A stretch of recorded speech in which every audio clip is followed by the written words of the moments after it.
Con apenas 28 años y las manos curtidas por el trabajo duro, él levantó la mano en ese remate de ganado y compró todo.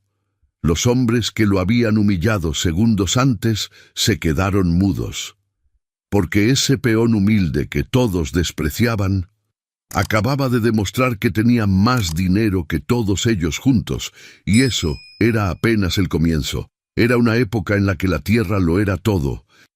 Los hombres medían su honor por la extensión de sus campos, y las familias construían su nombre sobre promesas escritas en pergaminos viejos y sellos de cera.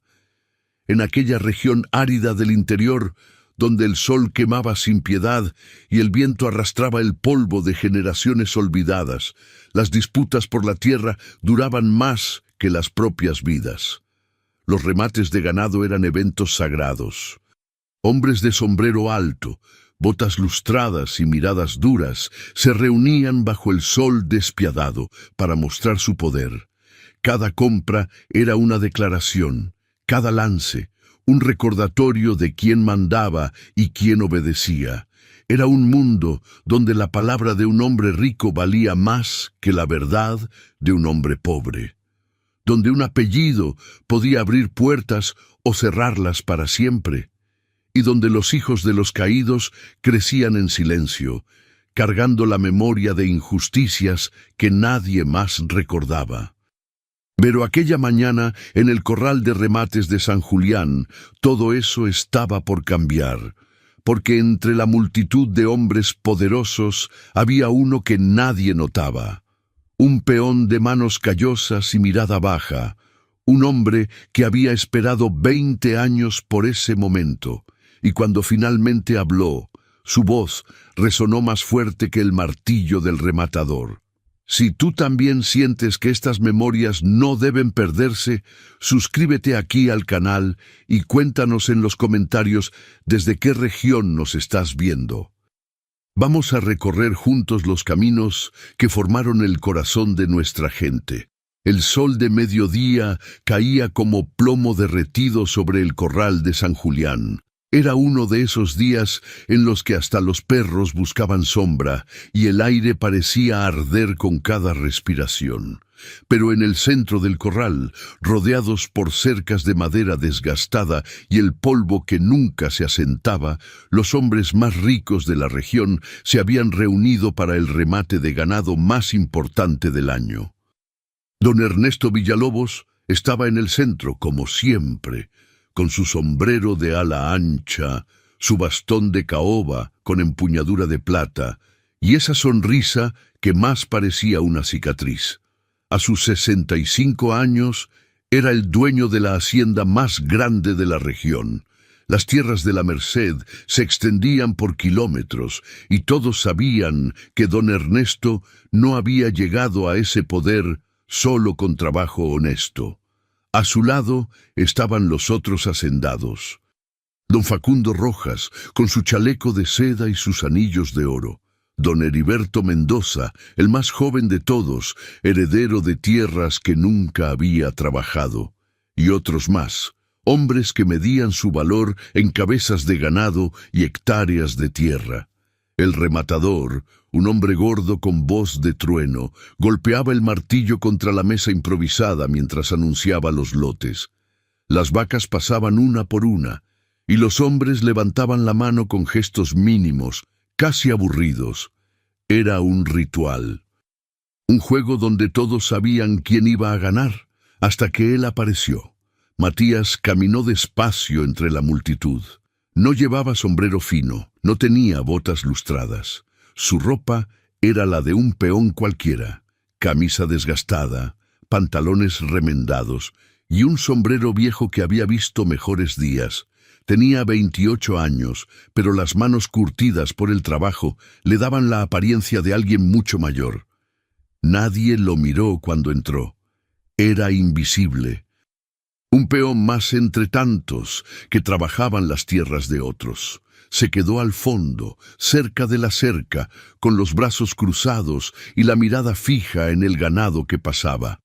El rematador seguía anunciando lotes, y los hacendados seguían comprando con ese gesto aburrido de quien tiene todo el dinero del mundo.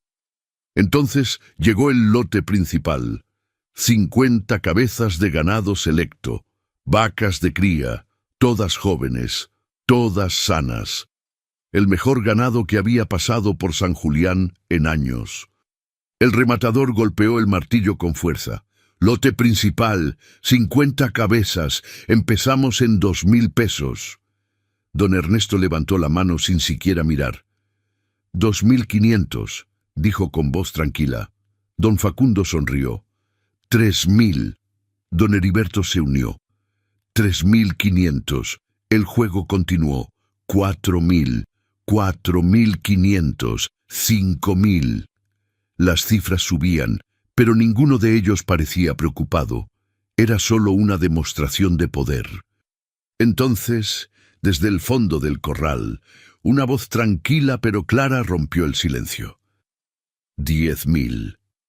Todo el mundo se volteó. El rematador dejó el martillo suspendido en el aire. Los hacendados miraron hacia atrás, confundidos. Matías había levantado la mano. Don Ernesto entrecerró los ojos. —¿Qué dijiste, muchacho? Matías no bajó la mirada. 10.000 pesos. Por el lote completo. Se escucharon risas. Primero una, luego otra. Enseguida, una ola de carcajadas se extendió por el corral. Don Facundo se limpió las lágrimas de tanto reír. Este peón cree que está en un remate de verdad. Don Heriberto lo señaló con el dedo. ¿De dónde sacaste esos 10.000 pesos, muchacho? ¿Los soñaste? Don Ernesto no se reía. Lo miraba fijamente, como si intentara recordar algo. El rematador carraspeó, incómodo. Muchacho, este no es lugar para bromas. Matías caminó hacia adelante, abriéndose paso entre la multitud. Sacó del bolsillo interior de su camisa un paquete envuelto en tela. Lo desenvolvió despacio, sin prisa. Billetes, muchos billetes. Los colocó sobre la mesa del rematador, uno por uno. Los hombres dejaron de reír. El silencio era tan pesado que se podía escuchar el zumbido de las moscas. 10.000 pesos, en efectivo. El rematador contó el dinero con las manos temblorosas. Una vez, 2 veces. Levantó la vista hacia don Ernesto como pidiendo permiso. Pero don Ernesto estaba paralizado, con la mirada clavada en Matías. El dinero está completo, dijo el rematador con voz débil. Matías se giró hacia don Ernesto, y por primera vez en 20 años lo miró directo a los ojos. El ganado es mío, dijo con voz firme, y esto es apenas el comienzo. El viento levantó una nube de polvo que cubrió el corral.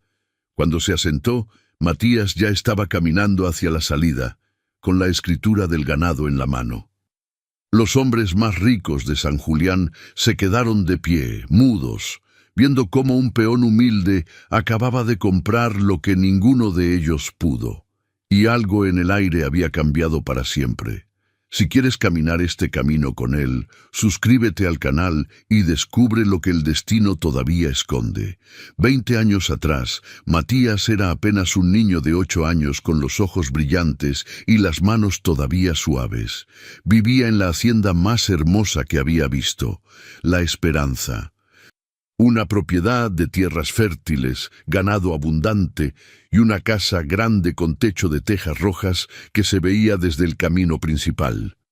Su padre, don Lorenzo Herrera, era un hombre respetado, no por ser rico, aunque lo era, sino por ser justo. Trataba bien a sus peones, pagaba salarios honestos y cuando un vecino necesitaba ayuda, don Lorenzo no preguntaba. Simplemente ayudaba. La madre de Matías, doña Sofía, era una mujer de sonrisa suave y manos trabajadoras. Cosía, cocinaba y cuidaba la huerta con un amor que Matías nunca olvidaría. La casa siempre olía a pan recién horneado y a las flores que su madre cultivaba junto a la ventana. Matías creía que esa vida duraría para siempre, pero una mañana todo cambió. don Lorenzo amaneció enfermo. Al principio parecía un malestar común, un dolor de estómago, fiebre ligera, pero en cuestión de horas empeoró. Se retorcía en la cama, sudando frío, con la respiración entrecortada. Doña Sofía llamó al médico del pueblo. El hombre llegó montado a caballo, con su maletín negro lleno de remedios que no sirvieron de nada. Don Lorenzo empeoraba por minutos. En la tarde ya no podía hablar. Solo miraba a Matías con unos ojos que parecían despedirse. Y antes de que el sol se ocultara, don Lorenzo murió. Matías se quedó de pie junto a la cama, sin llorar. No porque no sintiera dolor, sino porque el dolor era tan grande que no cabía en lágrimas. El velorio duró 3 días. Los vecinos llegaron a presentar condolencias, los peones bajaron la cabeza en silencio, y don Ernesto Villalobos también estuvo ahí, con su traje negro y su expresión seria, como si realmente le importara. Pero Matías vio algo en sus ojos, algo frío, algo calculado. Una semana después del entierro, don Ernesto volvió, esta vez con papeles en la mano y 2 hombres armados detrás de él. Doña Sofía lo recibió en la puerta, todavía vestida de luto. ¿Qué necesita, don Ernesto? Él desplegó los documentos sobre la mesa de la cocina, sin pedir permiso. Lamento ser portador de malas noticias, doña Sofía, pero estas tierras no les pertenecen. Ella parpadeó, confundida. ¿Cómo dice? Don Ernesto señaló los papeles.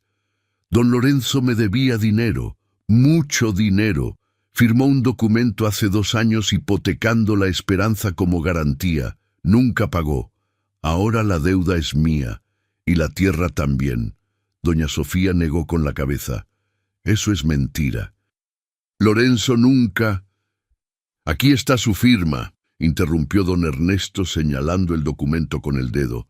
Certificada por el notario, todo legal. Matías observaba desde la esquina de la cocina sin entender completamente lo que estaba pasando. Solo sabía que ese hombre estaba llevándose todo. Doña Sofía intentó pelear. Contrató un abogado con los pocos ahorros que tenía, pero el abogado revisó los documentos y solo movió la cabeza con tristeza.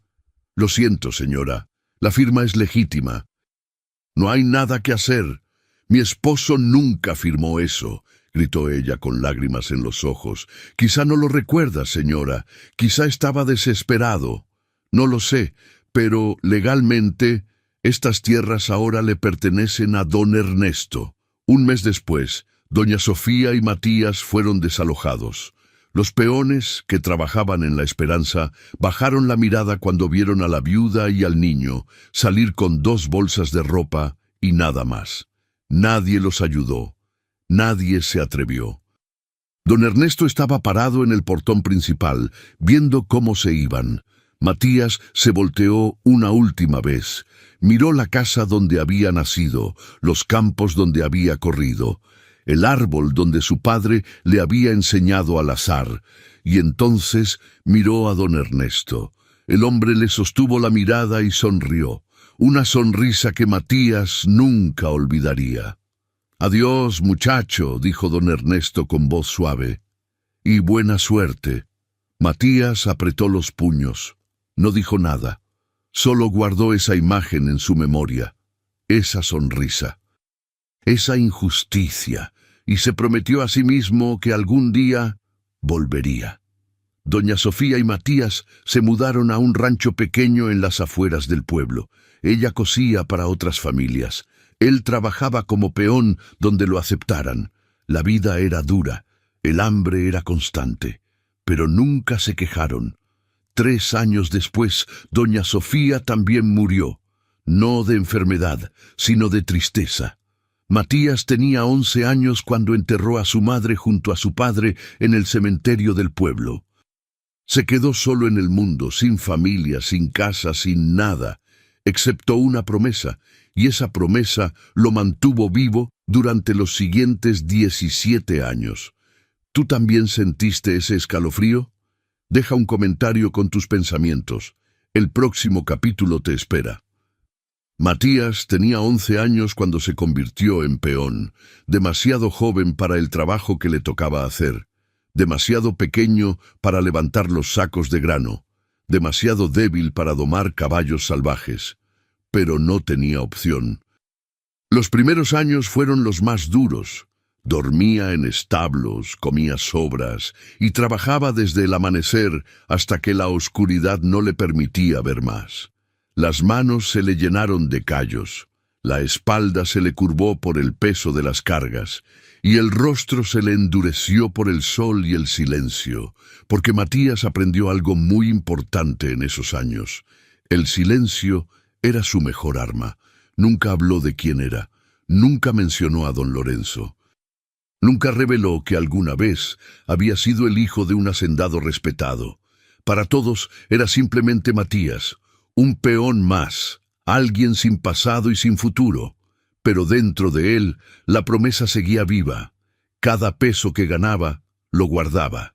Cada moneda que recibía, la escondía. Vivía con lo mínimo. Comía poco, no gastaba en nada que no fuera absolutamente necesario. Y lentamente, centavo por centavo, su pequeño tesoro crecía. Trabajó en diferentes haciendas, cuidó ganado, reparó cercas, domó caballos, cosechó maíz, y en cada lugar escuchaba, observaba, aprendía, los peones hablaban, siempre hablaban, y en esas conversaciones Matías escuchaba historias sobre don Ernesto, sobre cómo había comprado tierras a precios ridículos después de que los dueños misteriosamente morían, sobre documentos que aparecían de la nada, sobre familias enteras desalojadas sin piedad. Matías no era el único. Había otros, muchos otros, pero nadie se atrevía a hablar en voz alta.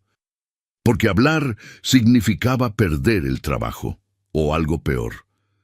A los 18 años, Matías ya era uno de los mejores peones de la región. Fuerte, trabajador, callado. Los patrones lo apreciaban porque nunca causaba problemas. Los otros peones lo respetaban porque sabía hacer el trabajo de 3 hombres sin quejarse. Pero nadie sabía lo que guardaba en el fondo de su corazón. Un día, mientras trabajaba en una hacienda cercana a La Esperanza, Matías decidió visitarla. Fue de noche, cuando nadie lo viera. Caminó por el camino de tierra que tantas veces había recorrido de niño. La casa seguía ahí, pero ya no era la misma. El techo de tejas rojas estaba parcialmente destruido, las ventanas rotas, el jardín que su madre cuidaba con tanto amor ahora era solo maleza. Don Ernesto no vivía ahí. Había tomado las tierras, sí, pero nunca le importó la casa. Solo quería el poder de poseerla. Matías se quedó de pie frente al portón principal. El mismo portón donde don Ernesto le había sonreído 20 años atrás, y sintió algo que no había sentido en mucho tiempo. Ira. Pero no una ira ciega, era algo frío, calculado, paciente. Se dio la vuelta y regresó al rancho donde trabajaba. Y esa noche contó el dinero que había guardado durante todos esos años. 8,000 pesos. Todavía no era suficiente, pero estaba cerca. Matías sabía que no podía simplemente reclamar las tierras. Los documentos falsos de don Ernesto estaban certificados. Legales en apariencia. Para recuperar lo que era suyo, necesitaba algo más que palabras. Necesitaba dinero, mucho dinero, suficiente para contratar abogados, suficiente para sobornar testigos si era necesario, suficiente para pelear una guerra legal que podría durar años, y para eso necesitaba un plan.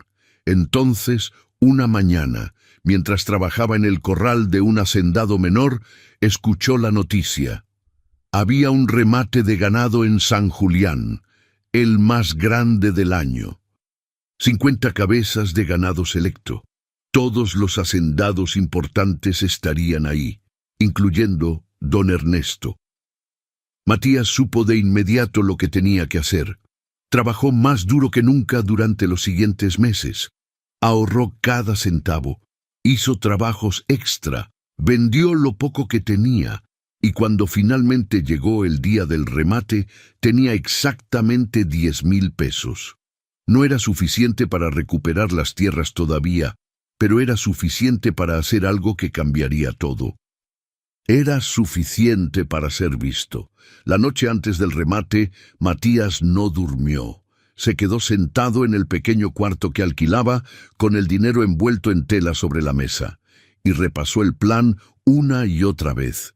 Al día siguiente caminaría hacia ese corral, se pararía al fondo, como siempre, y esperaría el momento perfecto, y cuando ese momento llegara, levantaría la mano, no para comprar ganado, sino para declarar guerra. Si fueras tú, ¿habrías esperado tanto tiempo? Cuéntanos abajo. Lo que viene a continuación va a doler y transformar. Después de comprar el ganado en el remate, Matías se convirtió en la conversación del pueblo. Los hombres en las cantinas hablaban de él. Las mujeres en el mercado murmuraban su nombre, y los hacendados lo miraban con una mezcla de curiosidad y desconfianza. ¿Quién era ese peón?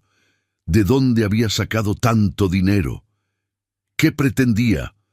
Matías sabía que el golpe había sido fuerte, pero también sabía que no podía detenerse ahí. Necesitaba más. Necesitaba pruebas, necesitaba aliados y, sobre todo, necesitaba la verdad. 2 días después del remate, mientras organizaba el ganado en un corral que había alquilado en las afueras del pueblo, un hombre viejo se acercó caminando despacio.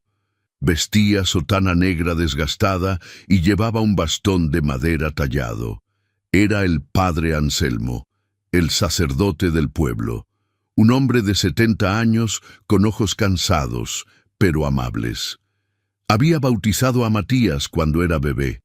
Había oficiado el funeral de don Lorenzo y había visto todo lo que pasó después.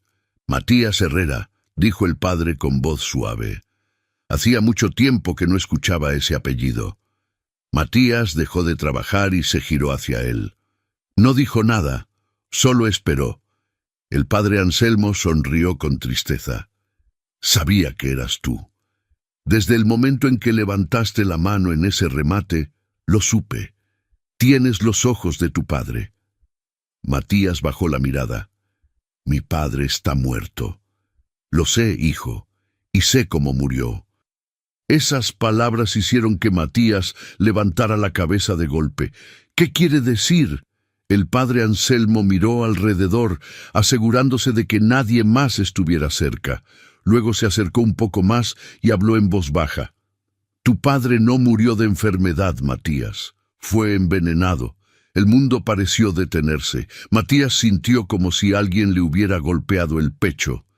¡Qué veneno! En la comida. Poco a poco, durante semanas, lo suficiente para que pareciera una enfermedad natural. Nadie sospechó. Excepto yo. ¿Cómo lo sabe? Preguntó Matías con voz temblorosa. El padre Anselmo suspiró profundamente. Porque tu padre vino a confesarse conmigo una semana antes de morir.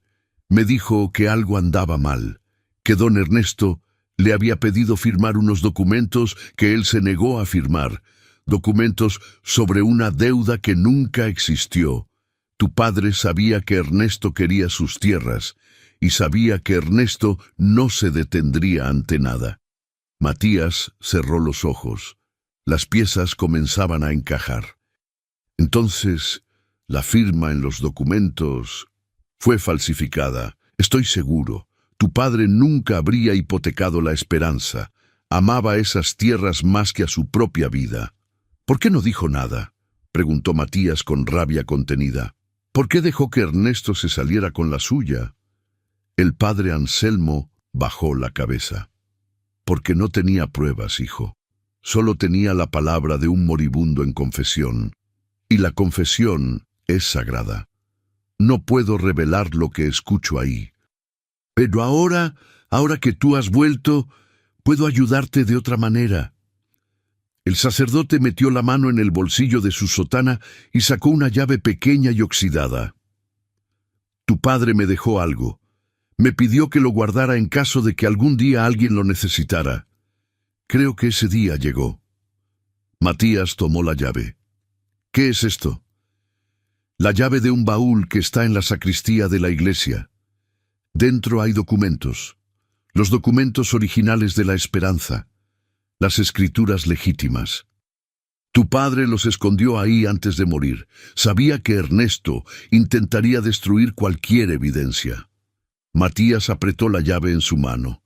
Sentía como si el corazón le fuera a estallar. ¿Por qué me lo dice ahora? El padre Anselmo puso una mano sobre el hombro de Matías.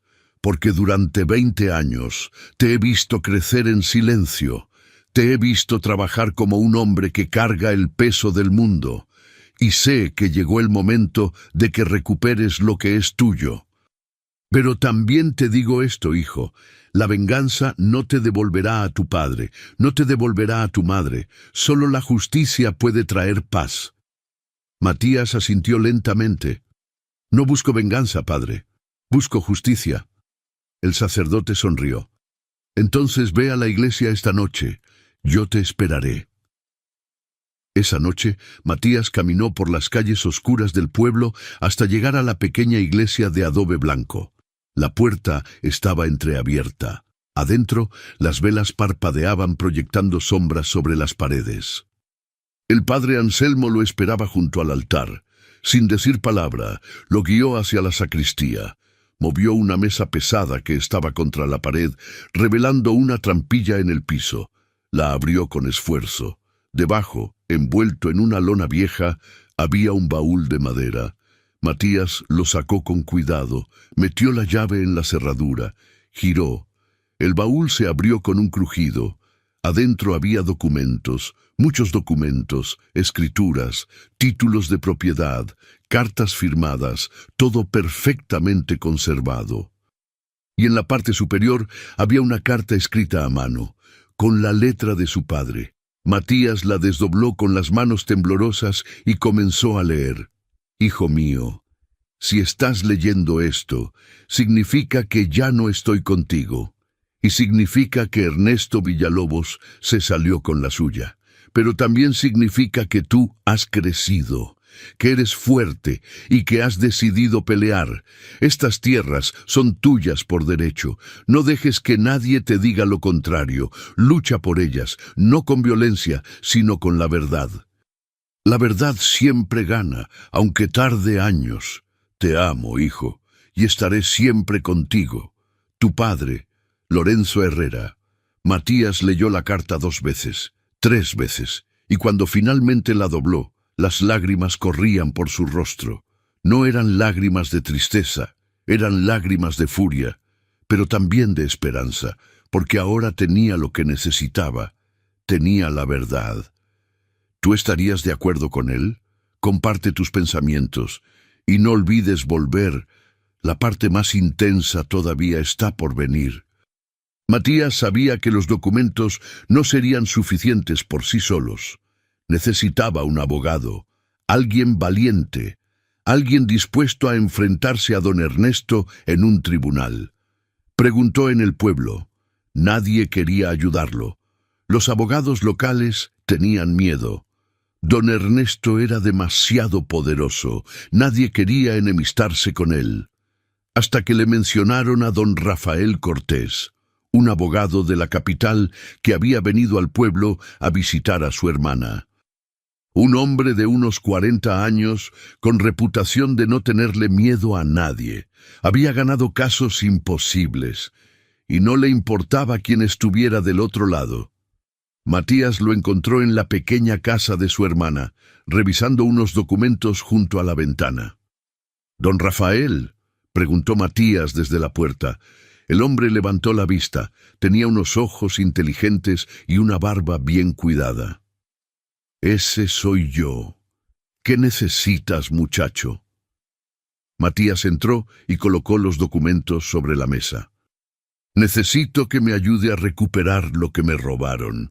Don Rafael hojeó los papeles con interés creciente. Sus ojos se abrieron cada vez más mientras leía. Esto es increíble. ¿Dónde conseguiste todo esto? Es una larga historia. El abogado sonrió. Me gustan las historias largas, especialmente cuando terminan en justicia. Acordaron trabajar juntos. Don Rafael se quedaría en el pueblo el tiempo necesario para preparar el caso. Matías le pagaría con parte del dinero que había ahorrado. Pero mientras preparaban la demanda, algo inesperado sucedió. Matías conoció a Rosa. Era una tarde lluviosa cuando la vio por primera vez. Estaba en el mercado del pueblo, comprando tela para las cercas del corral donde tenía el ganado. Ella estaba en un puesto cercano vendiendo ropa que ella misma cosía. Tenía unos 25 años, cabello oscuro recogido en una trenza simple, ojos tristes pero hermosos, y unas manos delicadas que trabajaban con rapidez y precisión. Matías no sabía por qué, pero no pudo dejar de mirarla. Ella lo notó y sonrió con timidez. ¿Necesita algo, señor? Matías tragó saliva. Yo, no, solo... ¿Usted cose? Sí. Hago vestidos, camisas, remiendos, lo que necesite. Matías buscó en su mente alguna excusa. Necesito una camisa nueva. Ella ladeó la cabeza. ¿Para usted? Sí. Venga mañana por la tarde. Tomaré sus medidas. Matías asintió y se fue, sintiéndose como un tonto. Pero al día siguiente regresó. Rosa vivía en una casa pequeña en las afueras del pueblo, una casa humilde pero limpia. Cuando Matías llegó, ella lo recibió con una sonrisa más amplia que el día anterior. Pase, por favor. Mientras ella tomaba las medidas con una cinta de tela, hablaron, y Matías descubrió que Rosa era viuda. Su esposo había muerto 2 años atrás en un accidente mientras trabajaba en una mina. Ella había quedado sola, sin hijos, sin familia cercana. Cosía para sobrevivir. Y aunque la vida era dura, nunca se quejaba. Matías volvió a visitarla, 1 vez, 2 veces. Pronto las visitas ya no tenían nada que ver con camisas. Hablaban durante horas. Rosa le contaba historias de su infancia. Matías, por primera vez en años, también compartía pequeños fragmentos de su pasado. No todo, todavía no. Pero sentía que podía confiar en ella. Una tarde, mientras caminaban por el camino de tierra cerca del río, Rosa se detuvo y lo miró con seriedad. «Matías, hay algo que necesito decirte».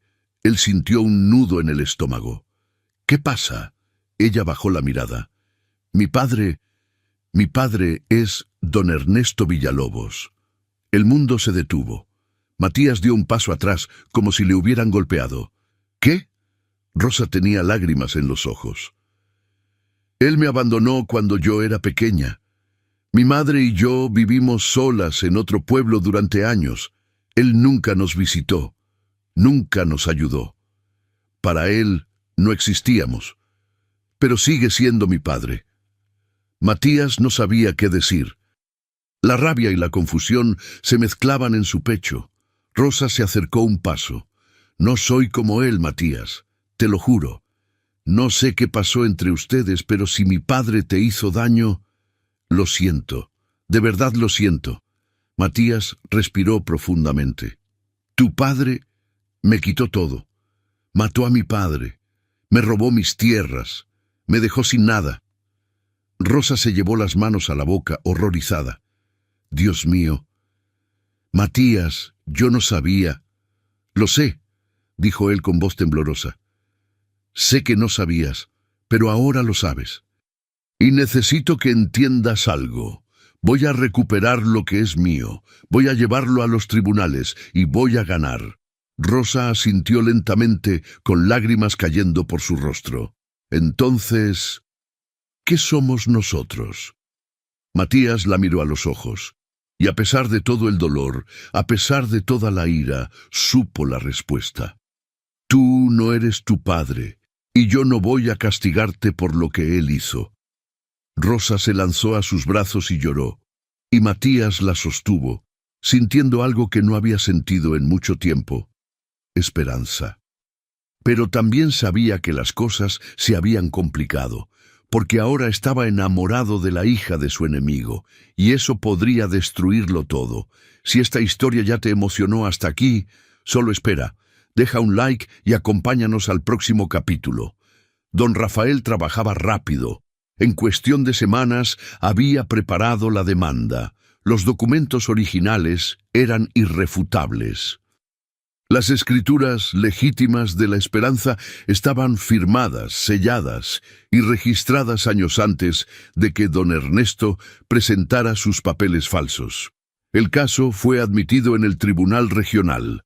La fecha de la audiencia se fijó para un mes después. Matías sabía que ese mes sería el más difícil. Don Ernesto no se quedaría quieto, intentaría algo. Lo sabía. Y tenía razón. Una noche, mientras Matías revisaba el ganado en el corral, escuchó pasos detrás de él.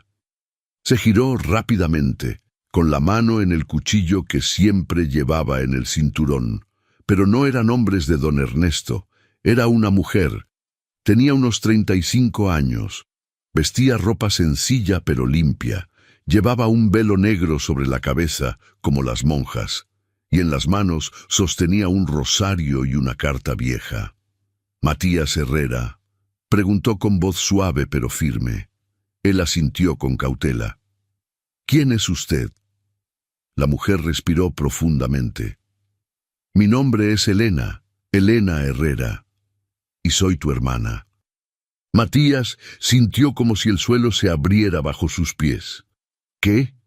Elena dio un paso adelante. Sé que esto es difícil de creer, pero es la verdad. Nuestro padre, don Lorenzo, tuvo un primer matrimonio antes de casarse con tu madre. Su primera esposa murió al darme a luz. Él me dejó en un convento cuando era bebé y durante años me visitó en secreto. Pero nunca me llevó a casa. Tenía miedo del escándalo. Matías no podía respirar, no podía pensar. No, no puede ser. Elena sacó la carta y se la entregó. Lee esto, es de nuestro padre. Me la dio la madre superiora del convento cuando cumplí 21 años. Él había dejado instrucciones de que yo la recibiera si algo le pasaba. Matías desdobló la carta con manos temblorosas, y ahí estaba, la letra de su padre, inconfundible. Elena, hija mía, si estás leyendo esto significa que ya no estoy contigo, y lo siento más de lo que las palabras pueden expresar. Debí haberte traído a casa. Debí haberte dado el lugar que merecías, pero tuve miedo, miedo de lo que dirían, miedo de lastimar a Sofía y a Matías, pero eres mi hija, tanto como Matías es mi hijo, y tienes derecho a saber la verdad, tienes derecho a llevar el apellido Herrera, y tienes derecho a una parte de la esperanza. Perdóname, tu padre, Lorenzo. Matías sintió las lágrimas caer por su rostro. Todo su mundo se había vuelto a desmoronar. ¿Por qué vienes ahora?, preguntó con voz quebrada. Elena bajó la mirada. Porque me enteré de la demanda, me enteré de que estás luchando por las tierras, y vine porque también son mías. Matías cerró los ojos. Entonces, vienes a reclamar tu parte. Elena lo miró con tristeza. No vine a pelear contigo, Matías, vine a conocerte, vine a conocer al hermano que nunca tuve, pero también tengo derechos, y no puedo ignorarlos. Matías se dio la vuelta, incapaz de mirarla. ¿Sabes lo que he hecho para llegar hasta aquí? ¿Sabes lo que he sufrido? Trabajé 20 años como un esclavo, guardé cada centavo, dormí en el suelo, comí sobras, todo para recuperar lo que me robaron. Y ahora apareces tú y me dices que también es tuyo. Elena se acercó y puso una mano sobre su hombro. Lo sé, y no puedo imaginar tu dolor, pero yo también perdí a nuestro padre. Yo también crecí sin familia. Yo también sufrí, y solo quiero tener un lugar donde pertenecer. Matías respiró profundamente. La rabia, el dolor, la confusión, todo se mezclaba dentro de él, pero al final lo único que salió de su boca fue: «No sé si puedo hacer esto». Elena asintió con comprensión. «No te pido que decidas ahora, solo te pido que pienses en ello. Estaré en el pueblo, en la posada. Si algún día quieres hablar, estaré ahí». Se dio la vuelta y caminó hacia la oscuridad. Matías se quedó solo en el corral, con la carta de su padre en la mano. Y por primera vez en 20 años no sabía qué hacer. Al día siguiente Matías le contó todo a don Rafael. El abogado escuchó en silencio. Luego suspiró. «Esto complica las cosas. Si ella puede probar que es hija legítima de don Lorenzo, tiene derecho legal a la mitad de la herencia». Matías golpeó la mesa con el puño. «Trabajé 20 años para esto. No puedo perder la mitad ahora». Don Rafael lo miró con seriedad. «No es perder, Matías, es compartir. Y legalmente no tienes opción. A menos que ella renuncie voluntariamente a su parte, pero no puedes obligarla». Matías sabía que tenía razón, y sabía que ahora tenía una decisión que tomar: luchar contra su propia hermana o aceptarla como familia. ¿Tú alguna vez tuviste que perdonar sin escuchar una disculpa? Comparte este capítulo con alguien que lo entendería. Don Ernesto no era un hombre que perdiera sin pelear.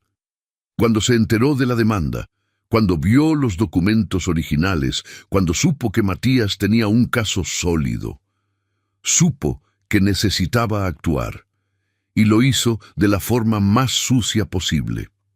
Una tarde, mientras Matías estaba en el pueblo comprando provisiones, 2 hombres se le acercaron. Eran tipos rudos, con cicatrices en el rostro y miradas frías. «Don Ernesto quiere hablar contigo», dijo uno de ellos. Matías no mostró miedo. «Dile que hable conmigo en el tribunal». El hombre sonrió sin humor. «No es una invitación, muchacho, es una orden». Antes de que Matías pudiera reaccionar, sintió algo duro golpear su cabeza. Todo se volvió negro. Cuando despertó, estaba en un cuarto oscuro, las manos atadas a una silla. La cabeza le palpitaba de dolor. La puerta se abrió y entró don Ernesto con su bastón y su sonrisa cruel. «Matías Herrera», dijo con voz suave, «el hijo de Lorenzo, el peón que se cree poderoso». Matías escupió sangre. «¡Cobarde! Ni siquiera puedes enfrentarme de frente». Don Ernesto se rió. «No soy cobarde, soy inteligente y sé que en un tribunal podrías tener una oportunidad. Así que vine a ofrecerte algo mejor. No quiero nada de ti. Oh, creo que sí. Escucha bien, te doy 100,000 pesos, en efectivo, y te vas del pueblo. Para siempre, olvidas la demanda, olvidas las tierras, y vives el resto de tu vida como un hombre rico en otro lugar». Matías lo miró con desprecio. «¿Y si me niego?». Don Ernesto se inclinó hacia adelante. «Entonces te aseguro que no llegarás vivo a esa audiencia». El silencio fue pesado. Matías sabía que don Ernesto no bromeaba. Había matado antes. Mataría de nuevo, pero también sabía que si aceptaba ese dinero, traicionaría la memoria de su padre, traicionaría todo por lo que había luchado. Miró a don Ernesto a los ojos. «Prefiero morir con dignidad que vivir como un cobarde». La sonrisa de don Ernesto desapareció. «Entonces morirás». Pero antes de que pudiera hacer algo, la puerta se abrió de golpe. Era Rosa. Tenía una pistola en las manos, temblando pero decidida. «Aléjate de él, papá». Don Ernesto se giró, sorprendido. «¿Rosa? ¿Qué haces aquí?» «Me enteré de lo que planeabas, y no voy a dejar que lo lastimes». Don Ernesto se rió con amargura. ¿Vas a dispararme? ¿A tu propio padre? Rosa tenía lágrimas en los ojos. Tú nunca fuiste mi padre. Un padre no abandona. Un padre no mata. Un padre no roba. Don Ernesto dio un paso hacia ella. Baja esa arma, niña, antes de que hagas algo de lo que te arrepientas. ¡No!, gritó Rosa. Tú eres quien debería arrepentirse por todo lo que has hecho, por todas las vidas que has destruido. Hubo un momento de silencio tenso. Entonces, don Ernesto retrocedió. Esto no ha terminado, dijo con voz fría. Ninguno de ustedes va a ganar. Se dio la vuelta y salió del cuarto, dejando a Rosa y Matías solos. Ella dejó caer la pistola y corrió a desatar las cuerdas de Matías. Temblaba, lloraba. Lo siento tanto. Matías la abrazó. Está bien, estoy bien. Casi te mata por mi culpa. No fue tu culpa, nunca lo fue. Rosa lo miró con ojos llenos de dolor. No puedo seguir siendo su hija, Matías. No puedo. Prefiero no tener familia que tener una familia así. Matías la sostuvo con fuerza. Entonces construye una nueva, conmigo. Esa noche Matías supo dos cosas. Primera, don Ernesto era más peligroso de lo que pensaba. Segunda, Rosa era más valiente de lo que nadie imaginaba. Y juntos enfrentarían lo que viniera. ¿Tú alguna vez viviste un momento así? Cuéntanos en los comentarios. Las historias también sanan. El día de la audiencia llegó como una tormenta inevitable. El tribunal regional estaba lleno. Los hacendados locales estaban presentes, observando con atención. Los peones y gente del pueblo llenaban los bancos del fondo, susurrando entre ellos. Don Ernesto estaba sentado al frente, con su abogado a su lado. Un hombre de traje caro y mirada dura. Matías entró con don Rafael, y detrás de ellos, para sorpresa de todos, entró Elena. Se sentó junto a Matías, y cuando él la miró con confusión, ella simplemente dijo: «Soy una herrera, y los Herrera no se rinden». El juez entró, un hombre de unos 60 años con rostro severo y ojos que no perdonaban mentiras. «Damos inicio a la audiencia», dijo con voz firme. Caso de Matías Herrera contra Ernesto Villalobos por disputa de tierras de la Esperanza. Don Rafael se levantó, presentó los documentos originales, las escrituras legítimas, las cartas de don Lorenzo, todo perfectamente ordenado. El abogado de don Ernesto contraatacó, presentó los documentos falsos, argumentó que la firma era legítima, que la deuda existía, que todo estaba en orden. Pero don Rafael tenía un as bajo la manga. Su señoría, tengo un testigo. El padre Anselmo entró al tribunal.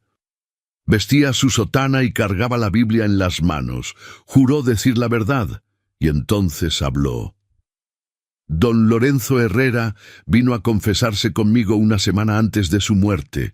Me dijo que don Ernesto Villalobos lo había amenazado, que intentaba obligarlo a firmar documentos que hipotecaban sus tierras. Don Lorenzo se negó, y poco después murió. El tribunal quedó en silencio. El abogado de don Ernesto se levantó furioso. «Objeción. La confesión es un sacramento privado. No puede ser usada como testimonio». El padre Anselmo lo miró con calma. «No estoy revelando el contenido de la confesión. Estoy testificando sobre una conversación que don Lorenzo tuvo conmigo antes de confesarse. Una conversación en la que expresó su temor. Eso no está protegido por el secreto de confesión». El juez asintió. «Continúe, padre». El padre Anselmo respiró profundamente. «También testigo que la firma en los documentos presentados por don Ernesto no coincide con la firma de don Lorenzo. Yo oficié el matrimonio de don Lorenzo.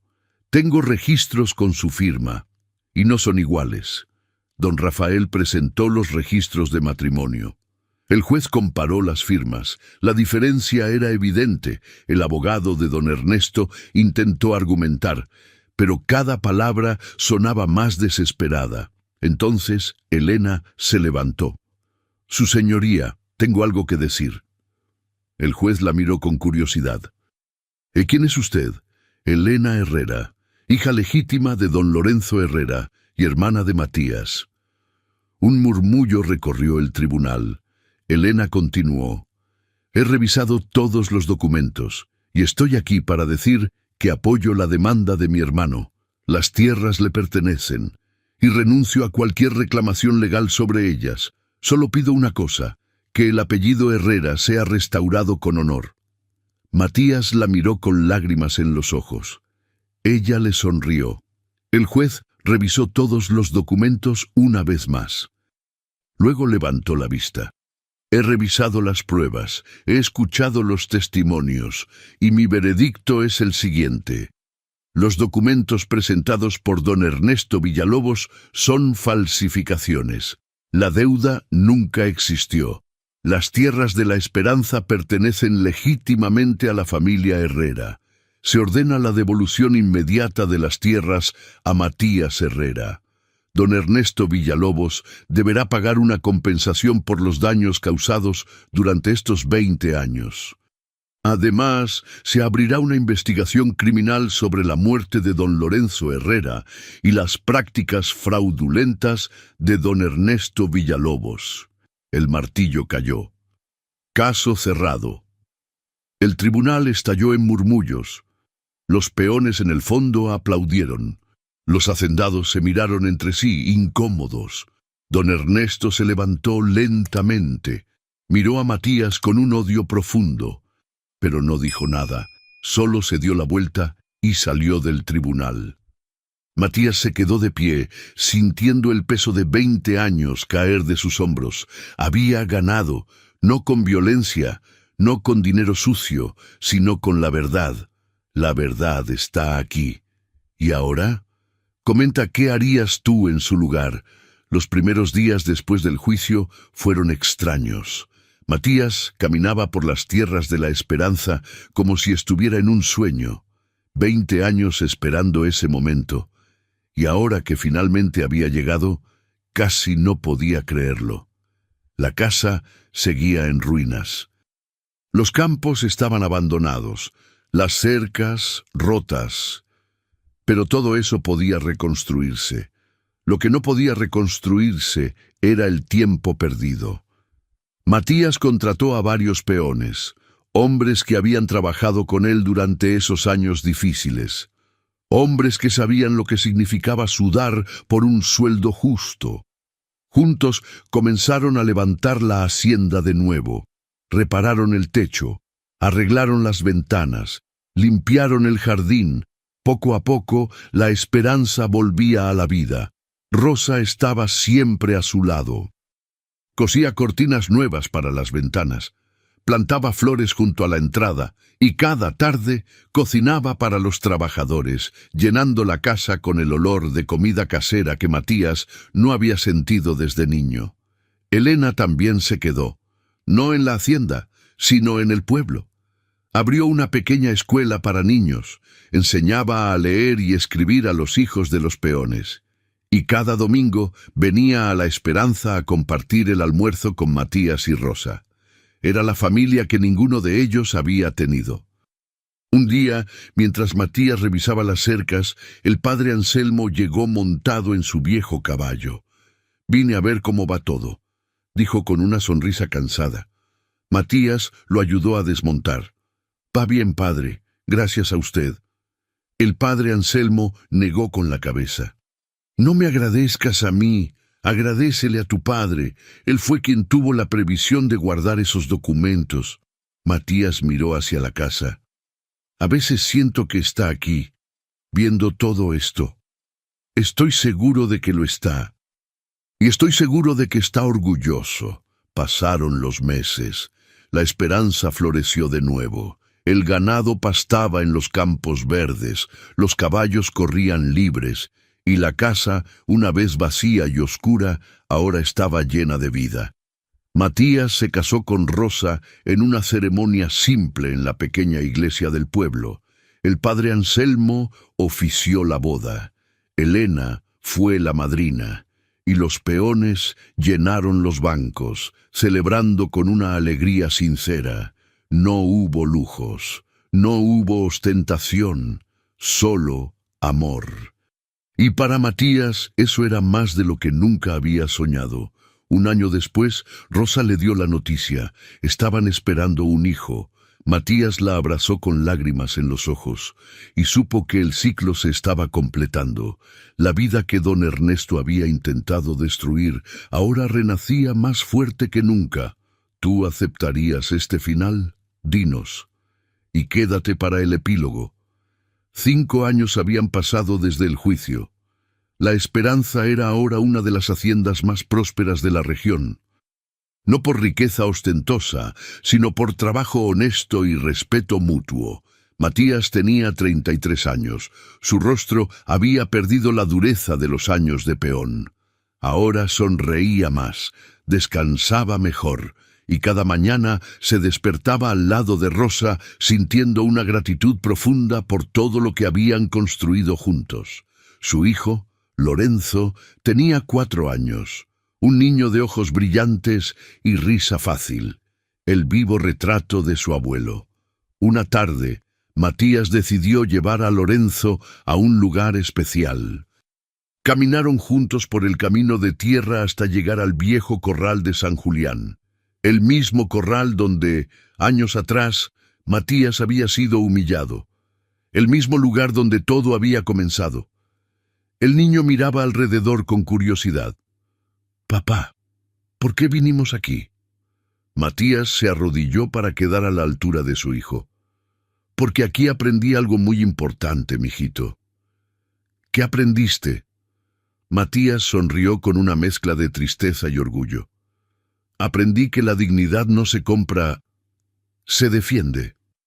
El niño ladeó la cabeza sin entender completamente. Matías continuó. «Hubo hombres que me humillaron aquí, hombres que creyeron que por tener dinero eran mejores que yo. Pero estaban equivocados, porque la verdadera riqueza no está en lo que tienes, está en quién eres». Lorenzo asintió lentamente. «¿Y quién eres tú, papá?» Matías respiró profundamente. «Soy un hombre que nunca se rindió, que esperó 20 años por justicia, que perdió todo y lo recuperó, no con violencia, no con mentiras, sino con trabajo, verdad y paciencia». El niño sonrió. «¿Y yo puedo ser como tú?» Matías lo abrazó. «Puedes ser mejor, hijo, porque tú no tendrás que luchar como yo luché. Tú crecerás sabiendo que vienes de una familia honrada, que tu abuelo fue un hombre bueno, que tu apellido significa algo». Se levantaron y caminaron hacia la salida del corral. En el camino de regreso pasaron frente a un portón grande de madera recién pintado. Arriba, grabado con letras doradas, estaba el nombre Hacienda La Esperanza, familia Herrera. Lorenzo señaló el letrero. «¿Ese es el nombre del abuelo?» «Sí, mijito, y ahora es el tuyo también». El niño tocó las letras con reverencia. «Voy a cuidarlo, papá. Lo prometo». Matías sonrió, y en ese momento sintió algo que no había sentido en mucho tiempo. Paz. No era la paz de quien no tiene problemas. Era la paz de quien sabe que hizo lo correcto. La paz de quien luchó y ganó. La paz de quien puede mirar atrás sin arrepentimientos. Rosa los esperaba en el porche de la casa, con una jarra de agua fresca y esa sonrisa que iluminaba todo. Elena llegó poco después, trayendo dulces para Lorenzo y noticias de la escuela. Cenaron juntos esa noche, riendo, compartiendo historias, celebrando la vida que habían construido. Y cuando la noche cayó, Matías salió a la terraza. Miró las estrellas brillando sobre los campos de la Esperanza. Pensó en su padre, en su madre, en todos los que habían caído en el camino, y susurró al viento: Lo logré, papá. Recuperé nuestra tierra, restauré nuestro nombre y le enseñaré a tu nieto lo que tú me enseñaste, que la dignidad no se compra, se defiende.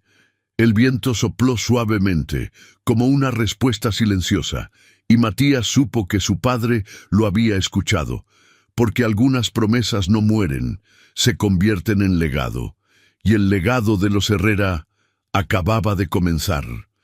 Si esta historia tocó tu corazón, suscríbete al canal y dale like al video para que llegue a más gente. Eso ayuda al canal a crecer. Aquí, cada historia nace del alma de nuestra gente y siempre hay otra esperando por ti.